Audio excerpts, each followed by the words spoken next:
Абдулла Махамбетов атындағы жалпы орта білім беретін мектебінің 6 сынып оқушысы Салық Ажа. Менің ойдарым, менің бастамам жобалары байқауы жақсылық күйінің номинациясы бойынша жақсылыққа толы әлем жобасы. Қайырымдылық, ол мұқтаж адамдарға барынша көмек қолын созу. Ол материалдық жағдаймен ғана шектелмейді, мұқтаж адамға мейірімділік пен көмек қолын созу. Жақсылыққа толы әлем жобасының мақсаты. Жақсылыққа толы әлем жобасы қоғамда ізгілік пен мейірімділіктің мәдениетін қалыптастырады, адамдарға өзара көмек қолын созуды үйретеді. Қайырымдылық пен волонтерлікті дамыту, мұқтаж жандарға көмек көрсету, қайырымдылық шараларын ұйымдастыру, қоғамдық сананы қалыптастыру, адамдардың бір-біріне қамқорлығын жақсарту, жастарды тәрбиелеу, жас ұрпақты ізгілікке, жауапкершілікке және қоғамға пайда әкелуге баулу. Жақсылыққа толы әлем жобасының өзектілігі мен күтілетін нәтижелері. Жобаның өзектілігі келесі факторлармен негізделеді.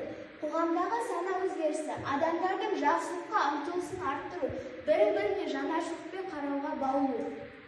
Әлеуметтік мәселелерді шешу, мұқтаж жандарға барынша көмек қолын созып, теңсіздікті азайту, жастар тәрбиесі, болашақ ұрпақты қайырымдылыққа, ізгілікке және жауапкершілікке үйрету, эмоционалдық әл-ауқат, жақсылық жасау адамның өз өміріне де оң әсерін тигізеді. Күтілетін нәтиже, қоғамда мейірімділік пен адамгершілік құндылықтардың артуы, көмек, мұқтаж адамдардың өмір сүру сапасын жақсартуы, мейірімділік мәдениетін қалыптастыру және волонтерлік қозғалысты дамыту, жастар арасында ізгілікке, жауапкершілікке, өзара қарым-қатынасын жақсартуға баулиды.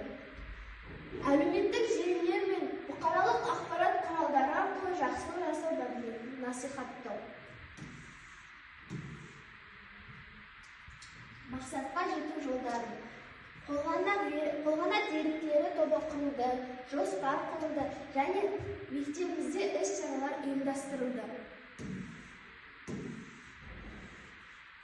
Кем болсаң, кем болмайсың.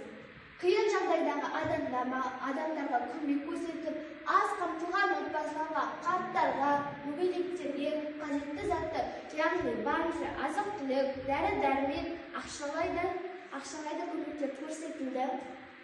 Қоғамдағы көмекке мұқтаж адамдарға қаржылай немесе заттай көмек көрсету мақсатында түрлі жәрмеңкелер ұйымдастырылды. Қарттарын қадірлеген ел ардақты. Қарттарды қадірлеу бұл тек жеке міндет емес, бүкіл қоғамның жауапкершілігі. Қарияларға құрмет көрсету ол біздің парызымыз. Біз өзіміздің болашағымызды да жарқын етеміз. Өйткені қартын сыйлаған елдің қадірі артады. Бұл жерде мектебіміздің ер балалары қарт үйлерге барып, ағаш отындарын жарып, аулаларын тазалауға көмектесті.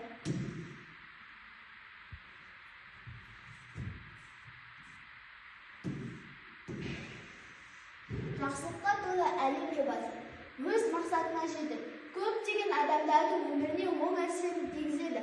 Жоба тек белгілі бір уақытта ғана емес, іс-шараға ғана емес, оның нәтижесінде адамдар жақсылық жасауды, өмір салтына айналуды ынталайды, әлемде жақсылықты нұрландырады.